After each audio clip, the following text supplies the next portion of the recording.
Yeah? Come on, you guys.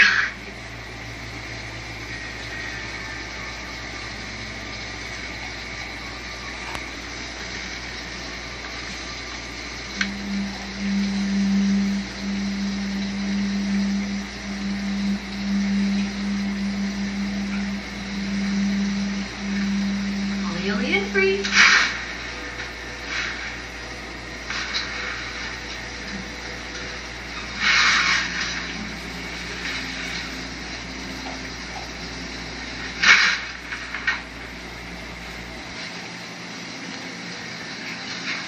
Must be my imagination.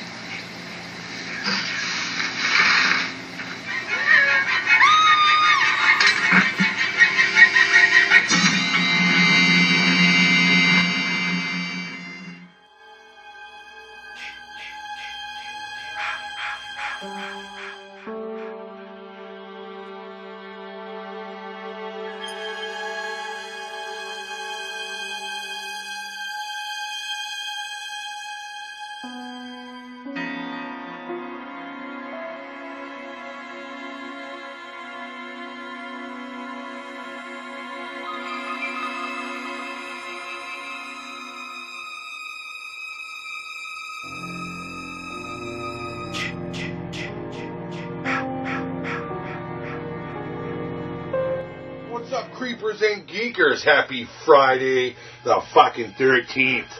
Love this day. We're going to do something a little bit different today. You thought I was probably going to come on and talk about this thing. Nope. I ain't being that cliche. And I had an outline for this, but I'm just going to kind of wing it. This is like the 8th take.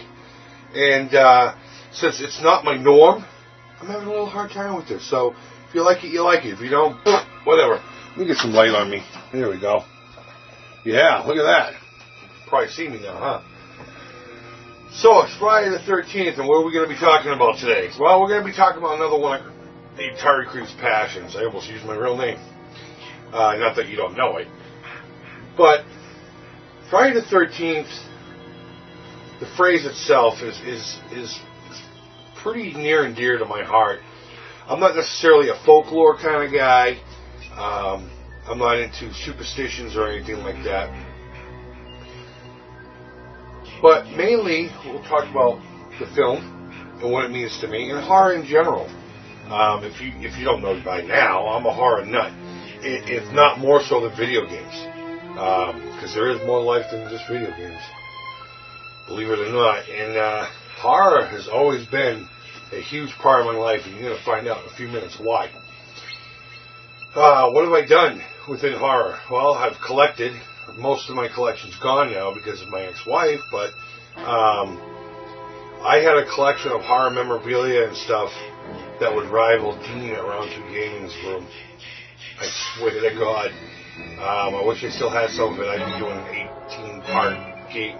Well, that would be a movie room tour, but yeah, film in general has been kind of my thing. I used to do a lot of makeup effects growing up. I was constantly, giving people wounds and bruises, and I was dibbling into my mom's makeup more than most people would have. And learning how to use glue instead of latex for certain things. And then that evolved into building props for a haunted house. And then I got into the haunted attraction industry for a little while, and I bought into one out in Massachusetts, and did that for a handful of years, and then sold my share of it. And I've also worked on, I don't even want to call them low budget, let's just call them student films. I've done effects work for those, gore mostly, and prop work for them. I was really, really, really big in the early 2000s. I'd say about 2002, 2003, there was this renaissance of Friday the 13th and Nightmare on Elm Street, mainly Friday the 13th, of people who were trading props and stuff like that. And I got to meet a lot of cool cats, including a gentleman named C.J. Graham who played Jason in Part 6. And I got to hang out with him a few times. He's a really nice guy. He's out in Vegas. If he still has a website out, go check him out. He's a good guy. Give you the shirt off his back. We had power line or phone line issues in my neighborhood. I lived in the rural area, and a windstorm came and tore the phone lines up. And he honestly thought I just didn't pay the bill. And he pulled out money. He's like, here's for your phone bill. Let's go have supper. Nice guy. So horror and Friday the 13th in general is really big in my life. I would have been wearing a Friday the 13th t-shirt, but it's dirty. I do apologize, so I'm wearing the next best thing, a Darth Vader shirt. And plus I'm wearing these. These are from my Friday the 13th Part 3 DVD set. And you can see it in 3D. I mean, it's not the greatest version of it, but, you know, if I could ever go to see that in the movie theaters again, I would love to. It's one of my dreams. Not as high up there as some others, but I would love to go into theaters now that I'm an adult and I can appreciate it. But, you know what? Let me take you back to 1981-ish, okay? The Creep is about 6 years old. He hasn't had coffee yet. This one particular night, I can't give you the exact date or what day it was or whatever. It's just a long time ago. It was a very pivotal moment in the Creep's life. My mother was watching some program or a movie on this station called The Movie Channel. I don't know if it exists anymore. I'm one of those guys that refuses to put cable in his house because I don't want to pay for 80,000 channels of shit I ain't going to watch anyway. So, plus we got Netflix and Hulu and all that, so I'm okay with that. But back to the point, my mother was watching a movie, and then when the movie was over, she got up and decided she wanted to make cookies. So she was making her famous peanut butter cookies, which are fucking phenomenal. And my second favorite cookie, by the way, of all time. Peanut butter anything is awesome. And she forgot to turn the TV off or change the channel or something. Just slipped her mind. And I just come back down to the living room from playing, probably in my room or something. I don't remember the exact details. But I hear this music, and it just catches my attention. And I look at the TV, and there's this young lady wearing a pair of panties and like a red shirt. And at the time, I didn't know why I liked looking at that, but I knew I just liked it. And I never went through that icky girl stage. I always liked broads. That was probably horrible to say, but I always liked young ladies, and I still do. Well, I just made myself look like an idiot again. But long story short, the music had me locked in, and her bum had me locked in. And she's, you saw it. It's the first thing you saw in this video. And then she realizes that. Says my imagination turns around, and a big axe just buries right in her fucking skull. And the panic and the fear, it froze me. Now, I'm 6 years old, okay? Froze me, locked me down. And I was just like, oh. So when I finally got the energy to run into the kitchen, I was like, oh, Mom, your leg got hurt, all this, and I'm screaming and yelling, and I'm causing a commotion. She's like, it's all right. Now, my mom, God bless her, I probably wouldn't do this with one of my kids, but she said, you know what, let's go sit down and watch the movie and I'll explain it to you. And we sat down and we watched the rest of the movie. And with each kill, I got more nervous and all that crap. But she would explain to me, look, now mind you, this is a God-fearing woman. She was really big into it. My dad was a minister, but she was the harpy, okay? I can't believe she was doing this, but this would later become our thing. We liked Halloween and horror. So she explained, it's just fake, it's make-believe, people like to be scared, it's fun. She even explained to me what date night movie was, a date movie. The couples just cuddle together and it's a romantic thing. And I started to ease up a little bit. And then at the end, Alice is out on the lake after she beheads Mrs. Voorhees. And she's playing in the water, and the music's awesome. Harry Manfredini nailed it with that music. With all the music in that. One of my favorite composers, too, not just because I have Friday the 13th, but,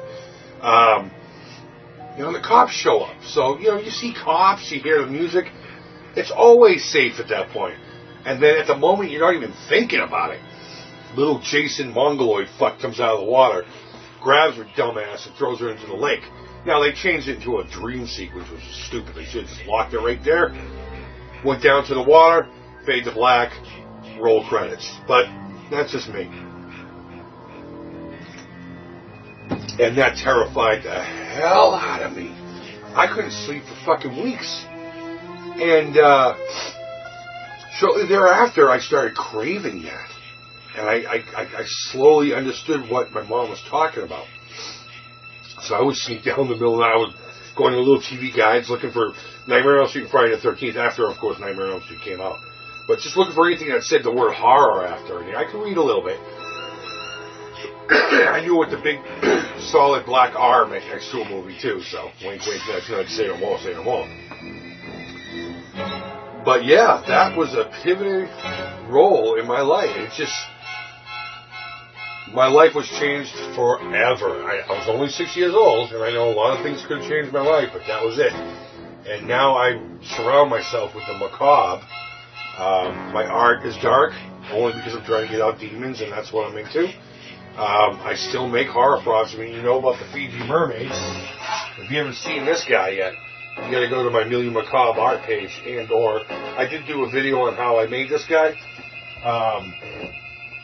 You know, I keep little foam corpses. I got a full body one with the same face and everything, dressed up as Mama Bates, but it's in storage right now, out in the shed. And I usually have her sitting around. You know, whenever I'm at my own place, it's always Halloween in there. It turns a few people off. Some people get nervous about it, but it's like, you know, some people are into fucking Tiffany's, and I'm into horror. So, I love doing gore. I haven't bought a bottle of latex in years, but I plan on doing it. I'm going to make a Necronomicon. That's going to tie into something here, by the way. But yeah, just in general, I love this shit. I mean, you know, we don't have much by way of video games. There's only two that I know of. One for the Commodore and this one. We need to get more Friday the 13th videos out there. If anything, Freddy vs. Jason's, and you know, you can unlock shit like Leatherface and Candyman and Michael Myers. Love, you know, I live for this shit. I got a tattoo. I don't have a picture of it. I wish I did. I would post it, but I can't get to it. It's on the back of my calf. It's a big thing of Jason's head, and it says, "Made in Hell." I mean, even my favorite controller got the Jason treatment. You know? I just painted this week, and I already have an offer on it. I just love this shit. Now, here's something pretty cool. Now, I'm not really trying to show you a collection, because my collection is nowhere near what it used to be. But there's a local artist. She goes by the name of Dirty Teacup. Her name's Megan O'Connell. Look up Dirty Teacup on Facebook. You'll find her. But she did this villain series, and what she does is she takes famous villains and does a female version of them. So this is Jane Voorhees. Let me see if I can't. If you can't see that, you know, you get a little TV with you and your friends at Dead Game Over, and there's an NES controller and NES, and she's done in the purple and green like in the Friday the 13th video game. There's nothing inside. And that's the villain series. So, you know, anything I can find like that. Now I'm going to show you something else here real quick. I do plan on, especially now that I'm more likely going to get my own place pretty soon, I do plan on dedicating a whole corner of my place to this, and I'm going to start collecting again. I used to have a lot of figures. I had lobby cards. If any of you guys even know what a lobby card is, they don't do it so much anymore, but people used to actually wait in line to get into a movie because there were events back then. And what they would do is they'd have these little tripods with these big cards with scenes from the movie and a little description so you can get keyed up going into it, you know. I used to have those.